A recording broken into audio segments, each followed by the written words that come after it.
Rodney COI hearings continue. More testimonies against PNC. Guyana successfully hosts CDB 44th annual meeting, and government in talks with another airline to ply Guyana route. This is Weekly Digest, a production of the Government Information Agency that keeps you up to date on what the government has been doing.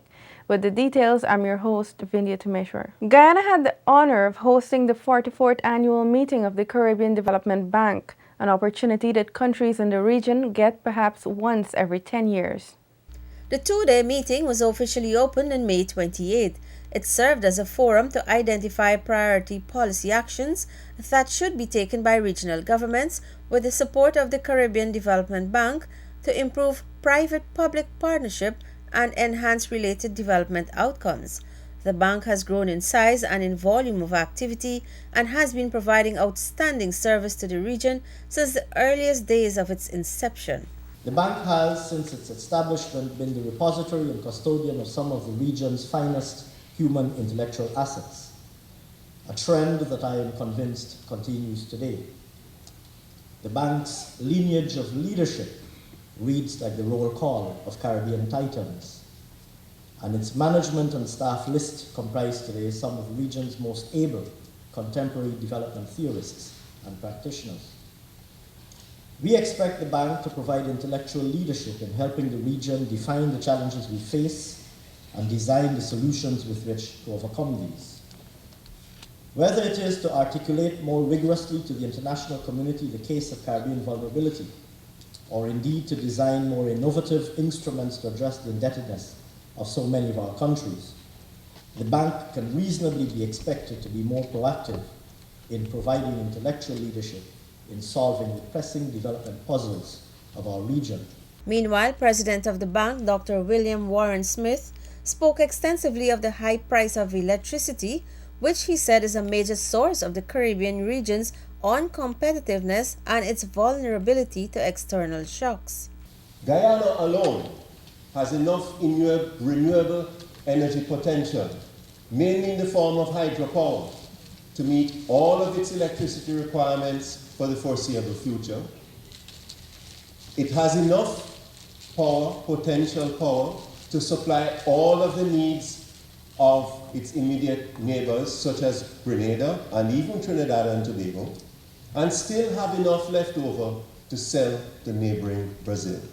Dr. Smith also spoke of Guyana's economic achievements and of its ideal location as a gateway to the continent of South America.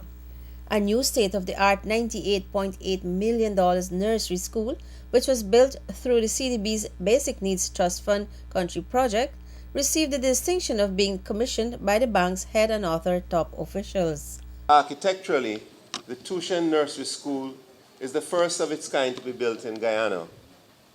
It has been constructed to the specifications set out in the Regional Early Childhood Development and Ministry of Education Non-Academic Handbook and Norms.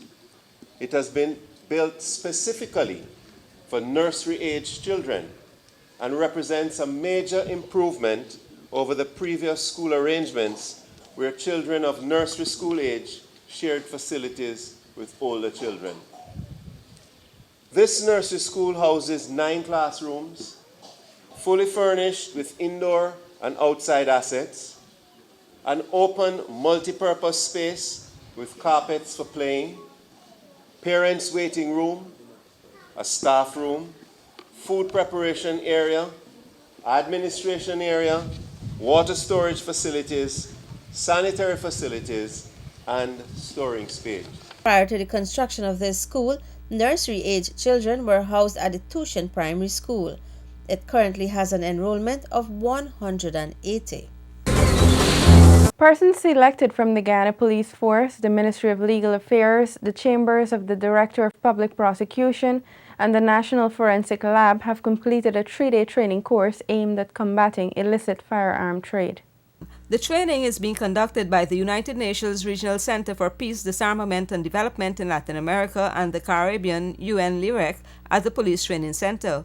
Home Affairs Minister Clement Rohi declared the training session open as he restated Guyana's commitment towards the fight against trafficking in firearms, ammunition and explosives. The minister said striving for peace at the national and international level has always been the policy of Guyana.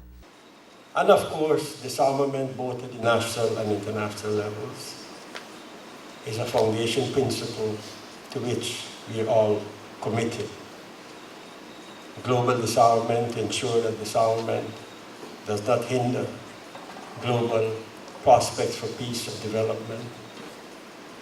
And on the converse, that disarmament does not hinder or hinders the development of peace and progress in our country.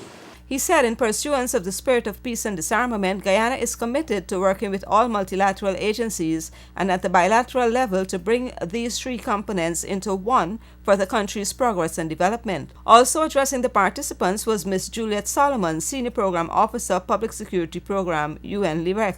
Ms. Solomon noted that in recent years, the number of firearms in circulation and the devastating consequences of illegal and improper use represents one of the biggest security concerns for many countries in Latin America and the Caribbean. She added that the direct and indirect human and material cost of armed violence represents a significant portion of the gross domestic product of states in this region. She called on participants to make the best of the training provided and, most importantly, the networking available which they would have made as a result of the training. UN LIREC provides disarmament expertise to countries through capacity building, outreach and advocacy, and technical assistance initiatives. The Walter Rodney Commission of Inquiry's second round of testimonies commenced on May 27, with the WPA's co-founder taking the stand. The 89-year-old UC Koyana took the stand, but not before Lawrence Rodney had completed his testimony. It has to be that you had information that they were involved with some activity that could have resulted in death. None whatsoever. For you to absolutely none whatsoever. Koyana began his testimony stating that the WPA was not into evidence and its members or leaders were not charged with any issue of violence, murder, or assault. Koyana also indicated that the state could be tied to the death of Rodney due to the fact that the accused, Gregory Smith, was a member of the Guyana Defense Force. The veteran politician also stated that the facts stated in the Gregory Smith book Assassination Cry of a failed revolution were lies. He also noted that the claim of an intention to bomb the prison was demolished. Knowingly or unknowingly, the state had been instructed to arrange a more hospitable scene for anyone going to commit a crime such as bombing the prison gate, to make it more inviting then. Because if you are going to bomb or do anything and you see policemen, any person of average common sense will not go there. Koyana added that the actual explosion that killed Rodney took place a block and a half away from the prison. He insisted on the cross-examination that the state was responsible for Rodney's death and pointed out that the ways in which this could be proved. He firmly denied that the PPP was involved in any way with the death of Walter Rodney. There's more to come, please stay tuned. Government's efforts to continue the improvement of medical services have been negatively affected by the decision of the parliamentary opposition to cut funding for the specialty hospital and the medical sector. This move means that monies for the provision of medical gear for doctors and nurses, along with new equipment for hospitals and clinics such as those at Port Kaituma, Linden, Kokwani and Bartica, and new ambulances have not been approved. This move by the political opposition will adversely affect the provision and delivery of health care in communities across Guyana. Evidence of government's commitment to the sugar industry, Budget 2014 makes a provision of $6 billion to Gaisuku to help the industry reverse its fortunes. The provision will redound to the benefit of the 18,000 workers and their families and to the other 120,000 persons directly or indirectly benefiting from the industry. The government, in its continuing push to expand the aviation sector, is seeking to foster a partnership with the United Arab Emirates. Officials from the United Arab Emirates recently conducted talks with local counterparts as part of negotiating an air service agreement that will see at least one of the UAE's 3 major flag carriers operating to and from Guyana in the very near future. The government of Guyana and the Ministry of Public Works. On behalf of the Guyana Civil Aviation Authority, we are extremely pleased to welcome the opportunity on this occasion for the negotiation and signing of an air service agreement to foster better linkages between our countries. This dialogue comes at a time when Guyana's aviation sector, both at the domestic, regional and international levels, is expanding. There are opportunities via Guyana we expect and we intend for foreign countries or foreign air service operators to use Guyana as a regional and an international hub for the development of the aviation sector and for the development of better economical and touristic and other linkages between the continents and specifically the countries like between Guyana and the United Arab Emirates. The UAE has close to 30 airlines, with the largest three being the Emirates Airline, Air Arabia and the Etihad Airways. The Emirati airline is the largest in the Middle East, operating nearly 3,400 flights per week to more than 133 cities in 74 countries across 6 continents.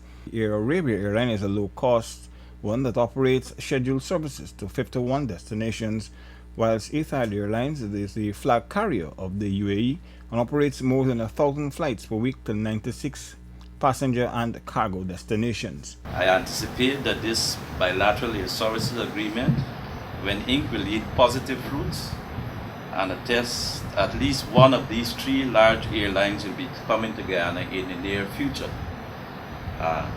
facilitated by this vehicle of the air services agreement. I want to wish both delegations a fruitful meeting, and I hope our visitors from the United Arab Emirates will have an enjoyable and an unforgettable time on this occasion and this visit to Guyana.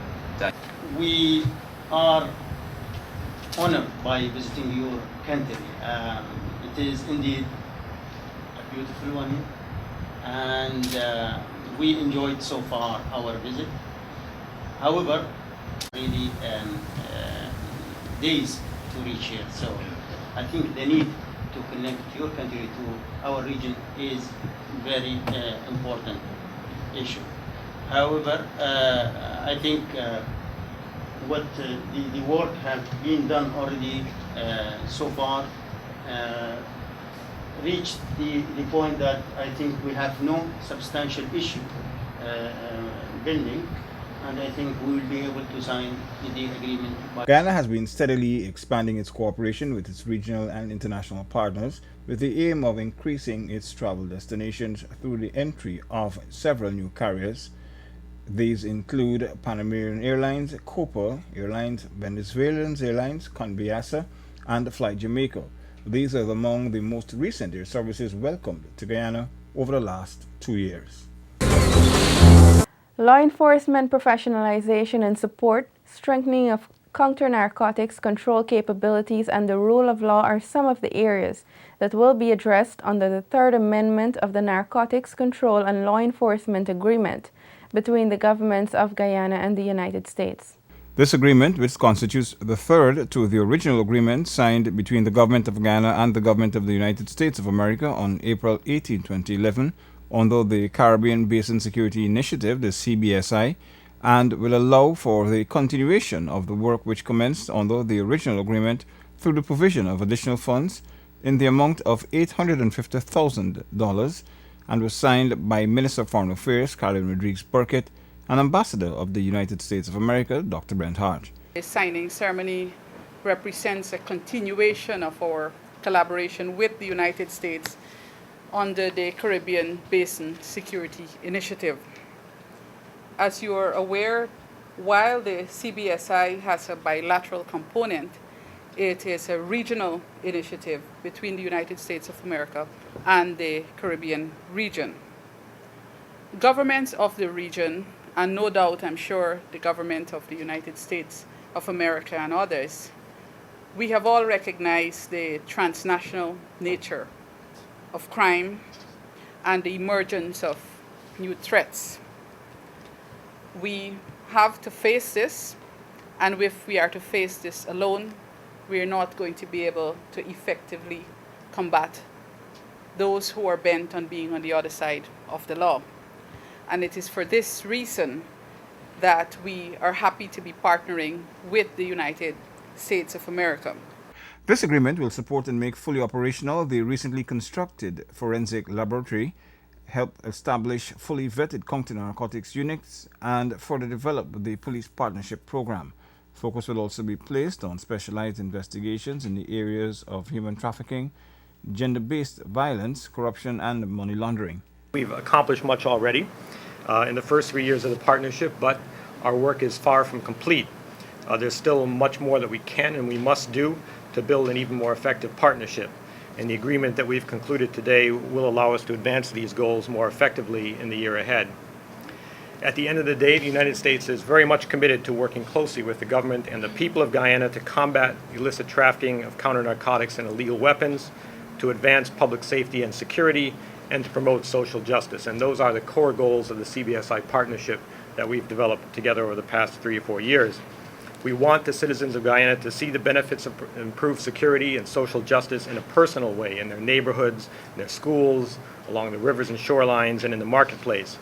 And the only way to achieve this, as the Minister rightly said, is for our countries to forge a reliable, long-term partnership to build capacities and enhance international collaboration to meet these threats. Funding will also be dedicated to strengthening Guyana's correctional service, with particular focus on the management and rehabilitation of juvenile detainees. This program will complement ongoing work under the USAID SKY program, which has been assisting over 1,000 young Guyanese in gaining practical work and life competencies such as financial management and improved oral and written communication skills. Since 2010, the Government of Guyana and the United States, under the CBSI partnership, has been working towards a common goal of building safer and more secure communities. Biodiversity is integral to the sustenance, income, and well-being of 1/10 of the world's population. Here in Guyana, strides are being made in conserving biodiversity, leading to the country being seen as a model to the Caribbean region and the rest of the world. Guyana's approach towards biodiversity is one of collaboration, working with partners such as the United Nations Development Fund, World Wildlife Fund, Conservation International, and other bilateral partners. This was highlighted as Guyana joined in observing International Day for Biological Diversity. We have made collaboration with international and local partners as an outlook, as an approach that we believe would be constructive if we really want to move ahead in terms of addressing the issues of conservation of our biodiversity. In Guyana, we are proud to say that in many of the international conventions and protocols, as it relates generally to the environment, but more specifically to the conservation of biodiversity, we are well on our way to achieving these. If you look in terms of IG 11 target, IG 16 target, we will see that in Guyana we are making headway. Guyana has just over 8% of its landmass dedicated to protected areas. There are a number of applications made in terms of looking at how Guyana can expand in this regard. Human survival and the well-being of the people of the Guyana Shield depend on biodiversity and a healthy ecosystem and goods and services they get from it. We believe, and we have shown through the low carbon development strategy, and in terms of our track record, if you look at our rate of deforestation, one of the lowest in South America, and in fact, one of the lowest in terms of tropical rainforests across the world. If you look in terms of our mining practices, which we need to improve, our logging practices, and other activities that utilize our natural resources, in Guyana we have served and we have positioned ourselves as a model. And also, we have passed the protected areas legislation. We have set up a protected areas commission that manages not only protected areas but integrate that with the national parks as such. And so we've gone a far way, not only in adhering to the protocols and conventions, but also nationally, legislation-wise, if we look also in terms of institutions' capacity and even buy-in by various stakeholders. But we believe that the best approach is integrated. Further, the administration is looking at other ways by which it can work with the different industries and communities to mainstream conservation biodiversity into their activities. A review of the draft action plan on biodiversity was done on May 22 by several stakeholders. Minister Prasad views this as a practical step that will help Guyana further its own experiences with national policies and initiatives. There's more to come, please stay tuned. The 2014 national budget has allocated $32.3 billion for education as government continues to emphasize the sector which has undergone significant transformation in response to the emerging needs of society. A message from the Government Information Agency. Parents with school-aged children will achieve a measure of relief with the provision of $10,000 per school year for all school children in the public schools. This from the 2014 budget is in addition to the school uniform voucher, which will continue to be distributed. By cutting the administrative arm of the Office of the President's funding, the allocation for the provision of the Head of State Security has been removed. This action can compromise the security of President Donald Ramotar. This move sets a dangerous precedent and is unacceptable for any head of state, government, or right-thinking people of a democratic nation. The Ministry of Health's vector control arm has heightened control and preventative measures as a result of 2 confirmed cases of chikungunya in Berbice.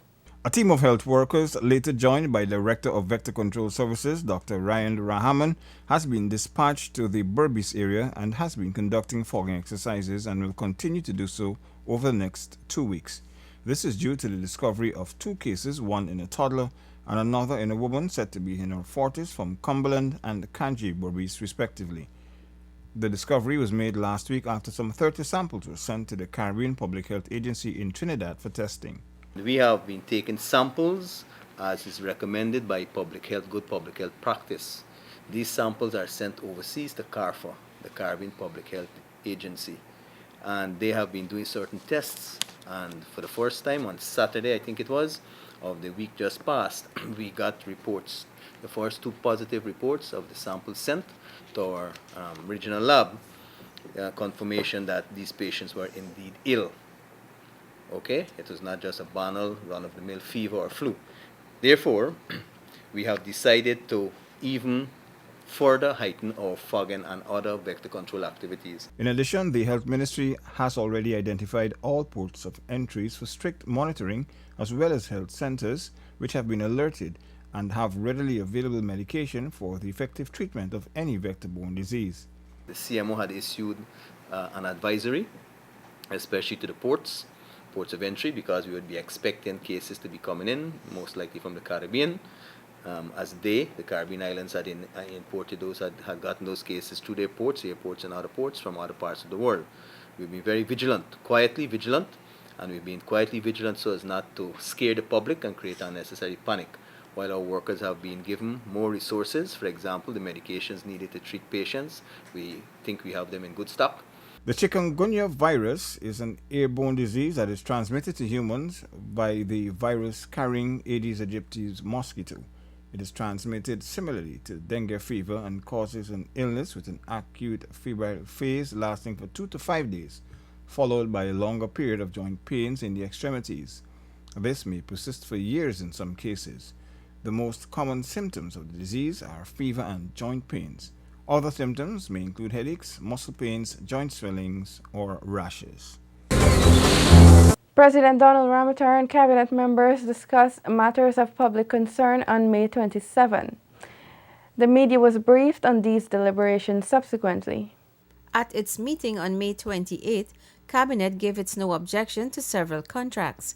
Cabinet Secretary Dr. Roger Luncheon, reporting to the media, said Cabinet approved several developmental contracts in the education, agriculture, and public works sectors. Dr. Luncheon stated that as the ongoing hearings into the Walter Rodney Commission of Inquiry before the 3 commissioners continue, it is seen as a source of revelation for Guyanese locally and in the diaspora. The efforts to bring closure to this painful episode in the life of Guyanese daily inspire commendations, daily. And this is particularly as witnesses after witnesses recount details of that period, the grant of immunity from prosecution seems to have been unnecessary. It has been minimally used to facilitate testimony because witnesses have volunteered and others have favorably responded to being summoned by the Commission. And as Guyana celebrated its 48th year of independence, Dr. Luncheon said no one can doubt the positive changes that have been brought about. Most important have been the measures by the administration to redistribute wealth that has been created over the last 22 years. And those measures include the income tax rates that have been reduced since 1992, the income tax threshold that has been elevated since 1992, old age pensions that have been increased since 1992, wages in the public service that have been annually increased for decades, The Cabinet Secretary said the administration has acknowledged that the financing for the Marriott Hotel took longer than expected as investors in equity and in debt reassured themselves beyond any reasonable doubt of the project's viability and other important considerations. Dr. Luncheon noted that people should see the bank's successful financing as the most definitive evidence of the project's viability in accordance with acceptable investment and financial practices. For this administration, it is more than NISIL's return on investment that propelled it forward on this initiative. Essentially, branding Guyana's tourism product and developing that tourism product underpinned and rationalize our initiative. Guyana is continuing its advocacy at the regional and international levels on climate change, with the most recent effort being led by Prime Minister Samuel Hinds in Trinidad and Tobago. Dr. Luncheon said the region's aim is to find consensus as it prepares to attend the 2015 United Nations Summit in France to negotiate the new international climate agreement. At present, countries and regional blocs are consolidating their respective positions on climate change. Thus, Guyana and CARICOM are no exception. And that's the end of this week's program, but before we go, here's a recap of the highlights. Rodney's COI hearings continue. More testimonies against PNC. Guyana successfully hosted CDB's 44th annual meeting, and government in talks with another airline to fly Guyana route. Remember that Weekly Digest and other government information can be found on our website www.gina.gov.gy, or you can send us your comments and suggestions at ginagovgy@gmail.com. Thank you for watching, and join us again next week for another program. Goodbye for now.